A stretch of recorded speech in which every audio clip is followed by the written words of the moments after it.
आता मॅडम तुम्ही सांगा मला की तुम्ही मला हे सांगा की तुम्हाला म्हणजे स्केचअप करा, तुम्ही इथं स्केचअप जॉईन केलेलं आहे बरोबर.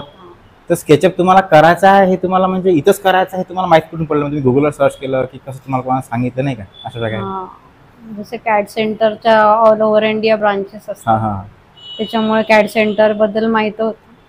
रिव्ह्यू पण बघितले होते, माझे काही फ्रेंड्स पण कॅड सेंटर थ्रू म्हणजे पुणे अमरावती नाही पण नागपूरला वगैरे माझे फ्रेंड्स कॅड सेंटर मध्ये केलं होतं. अच्छा अच्छा. मी ऑटोकॅड कॅड सेंटर मध्ये शिकले नागपूरला. नागपूरला तुम्ही सांगितलं तुम्हाला स्वप्नील सरांनी.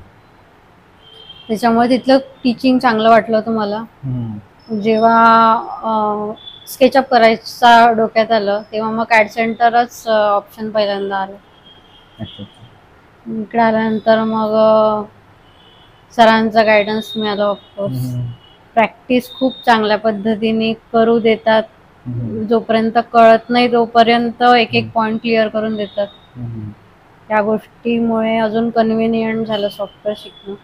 आता तुम्ही इथं सॉफ्टवेअर शिकत आहे बरोबर स्केचअप, इथे असं बिलकुलच नाही आहे किंवा 2 तास झाले तुम्ही उठून जा आहे की नाही, अजिबात नवीन स्टुडंट आहे हा पीस नाही तो पीसी पण आपल्याला प्रॅक्टिस करायला भेटते है की नाही. प्रॅक्टिसला आणि जो सिलेबस आहे आता सिलेबस तुम्हाला पाठवला तुम्ही कॅड सेंटरचा नाही का, त्या सिलेबसच्या आपण बाहेरच शिकवत आहोत कारण की सिलेबस मध्ये तर स्टँडर्ड सिलेबस आहे. पण आपल्याला जेव्हा आपण जो प्रोजेक्ट बनवतो तेव्हा बाहेरची पण प्लगिनची गरज पडते. स्केचअप मध्ये स्वतःच्या खूप कमी कमांड आहे तुम्ही बघितलं. आता आपण हे शिकवतो बीट वगैरे नाही काय प्लगिन शिकवतो, त्या प्लगिन मध्ये स्केचअप पेक्षा चांगल्या कमांड्स आहे ज्या आपल्याला प्रोजेक्ट बनवायला काम पडलं. तुम्ही आता ते बघा मला दाखवलं जाडी, तर आणखी भरपूर कमांड आहे आपण उद्या शिकणार आहोत. त्यातनी काय होतं आपण जे तुम्ही जाडी बनवली ना ते प्लेन आली, तुम्ही अशी जर का आर्क बनवली अशी आर्क, त्या आर्क फॉर्म मध्ये ती जाडी अशी फॉर्म होते. तुम्ही जबरदस्त कमांड आहे, बेंड टूल आहे तर ते आपण उद्या शिकणार, उद्यापासून चालू होईल आपलं अशा प्रकारे. आता बघा तुम्ही ज्या दिवशी इन्क्वायरी केली नाही का, फर्स्ट टाइम जेव्हा तुम्ही इन्क्वायरी आले होते तुम्ही कुठून तरी तुम्हाला माहित पडलं का बघ मला कोर्स करायचं, तुम्ही सर्च केलं आणि रिव्ह्यू वगैरे तुम्ही सर्च केला आणि मग तुम्ही इंटरव्ह्यू आले.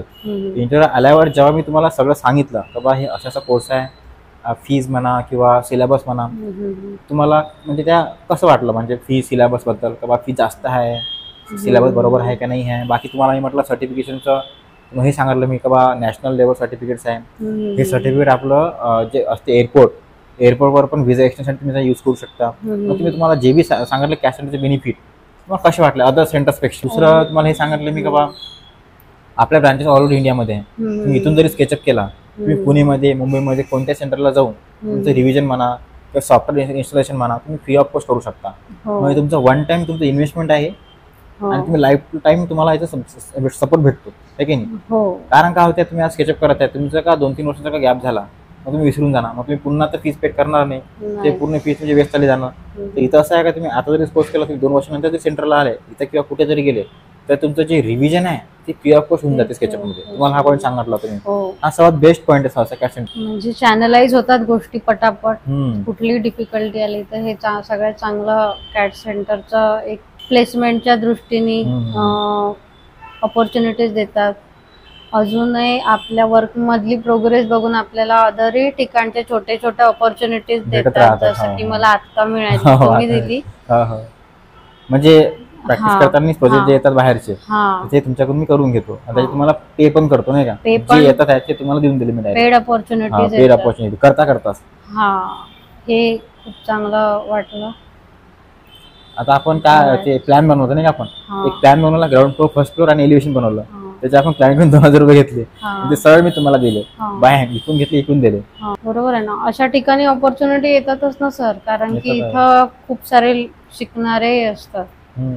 त्यामुळे मल्टिपल सॉफ्टवेअर जर असले तर प्लेसमेंट जे आलं ते घेऊन घेतो आपण असं आहे. तर तिनं ऑटोकॅड केलं, रेव्हिटी केलं होतं, स्केचअप केलं, 3Max केलं, व्हिरे केलं, लुमिने केलं, स्ट्रक्चर केलं.